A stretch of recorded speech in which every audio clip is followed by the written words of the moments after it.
ஸ்ரீ மீனாட்சி மைந்தன் YouTube channel நண்பர்களுக்கும் நேர்களுக்கும் இனிய வணக்கம். இந்த நாள் இனிய அமையட்டும். நம்மளோட சேனல் அது ஆன்மீக பதிவுகள் பார்த்துட்டு இருக்கோம். அந்த அடிப்படையில் நம்ம பார்க்கக்கூடிய பதிவு மதுரை ராஜாஜி பார்க் முருகன் கோயிலோட வரலாறும் அந்த முருகனுடைய சிறப்புகளை பத்தி தெரிஞ்சுக்க போறோம். வாங்க வீடியோக்குள்ள போகலாம்.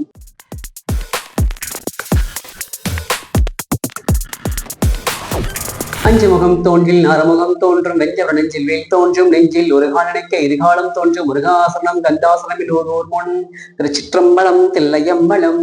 கோவில் மாநகரமா மதுரையில எல்லா தெருக்களையும் கோவில்கள் உண்டு. எல்லா கோவில்களுக்கும் ஒரு வரலாறு உண்டு. எல்லா கோவிலும் உற்சவங்கள் உண்டு. அதுல ரொம்ப முக்கியமா மதுரையில முருகன் கோவில்கள் நிறைய உண்டு. இப்ப நம்ம பார்க்கக்கூடிய ஒரு முருகன் கோவில் பாத்தீங்கன்னா மதுரை காந்தி மிஷத்துல பக்கத்துல கூட ராஜாஜி பார்க் முருகன் கோவில நம்ம பார்க்க போறோம். இந்த கோவிலுக்கு பழைய பேர் பாத்தீங்கன்னா மாநகராட்சி பூங்கா அப்படின்னு பூங்காவா சொல்லுவாங்க. பூங்காக்குள்ளதான் முருகன் இருந்தார். எப்படி இருந்தார் அப்படின்னா அந்த பூங்கா மாநகராட்சியில வேலை பார்க்கக்கூடிய துப்புரவு பணியாளர்கள் தான் அவங்களுடைய சாப்பாட்டு கூடையில அந்த பூங்கால வச்சுட்டு அவங்க வேலைக்கு போயிடுவாங்க. காலைல வச்சுட்டு வேலைக்கு போயிடுவாங்க. போயிட்டு சாயங்காலம் அவங்க திங்ஸ் எல்லாம் எடுத்துட்டு வீட்டுக்கு போயிடுவாங்க. இதை ரெகுலராகவே அவங்க அந்த பூங்கால அப்படிதான் பண்ணிட்டு இருந்தாங்க.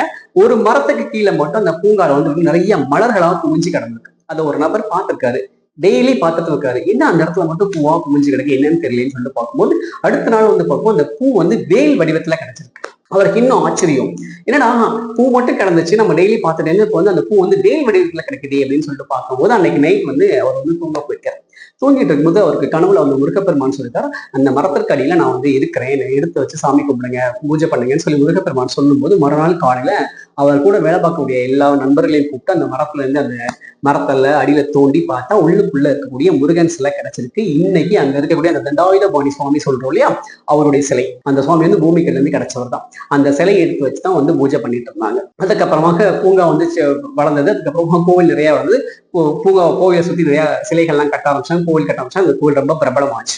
அந்த கோவிலுக்கு தனி சிறப்புகள் உண்டு. என்ன சிறப்புகள் உண்டு? பொதுவாகவே முருகன்னா எல்லாமே கொடுப்பாங்க. முருகன் போய் நீங்க என்ன கேட்டாலும் தருவார்.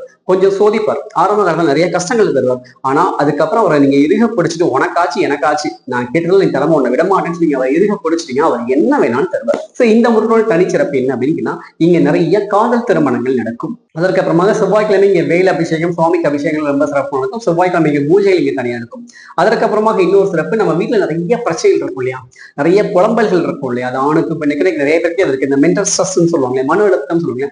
அந்த மாதிரி இருக்கிறவங்க இந்த முருகப்பெருமானை போய் பார்க்கும் பொழுது அவர் பார்த்த நொடியில அந்த பிரச்சனைகள் படிப்படியா சரியாகும். நிறைய தொழில் வளர்ச்சி இந்த முருகன் தருவார். இங்க முருகன் மட்டும் கிடையாது, முருகன் சண்முகர் இருப்பாரு, பக்கத்துல விநாயகர் இருப்பாரு, அதுக்கப்புறமா ஐயப்பன் இருப்பாரு, பின்னாடி ஆதிபராசக்தி இருப்பாங்க, அதுக்கப்புறமா மங்களேஸ்வரர் சொல்லக்கூடிய சிவபெருமான் இருப்பாரு, சரஸ்வதி இருப்பாங்க, துர்க்கையம்மன் இருப்பாங்க, நவகிரகம் இருக்கும். இதெல்லாம் தாண்டி இந்த முருகனுக்கு நிறைய இப்போ தங்கரதம்லாம் செஞ்சிருக்காங்க. அதுக்கப்புறமா கிருபானந்த வாரியார் இருப்பாரு. இங்க எல்லா உற்சவங்களும் முருகனுக்கு அத்தனை விஷயம் ரொம்ப சிறப்பா நடக்கும். வைகாசி விசாகம், பங்குனி நிறைய சிறப்பா நடக்கும். ரொம்ப முக்கியமா இந்த முருகனுக்கு இப்போ கும்பாபிஷேகத்துக்கான வேலைகள் நடந்துட்டு இருக்குது. ஆனா கோவிலை சுத்தி பின்னாடி முருகனுக்கு பின்னாடி 18 சித்தர்களுடைய சன்னிதானம் இருக்குது. எல்லாத்தையும் எடுத்து மராமத்து பணிகள் நடந்துட்டு இருக்கனால முருகப்பெருமான் அத்தி மரத்துல செஞ்சு வச்சு சுவாமி கும்பிட்டு இருக்காங்க.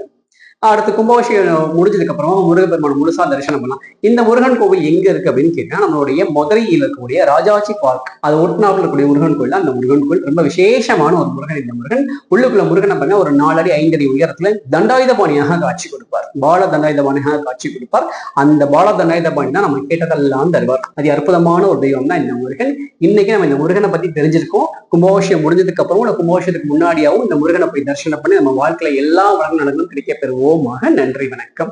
வான்முகில் வளாதே வேக மலிவளம் சுரக்கமன் நன் போன்முறை அரசு செய்ய குறைவிலாதீர்கள் வாழ்க. நான்மறை அதங்கொள்ளுங்கள் நற்றவம் வேள்விமல்க மேன்மேலும் செய்வனது விலங்க உலகம் எல்லாம். திருச்சிற்றம்பலம் தில்லையம்பலம்.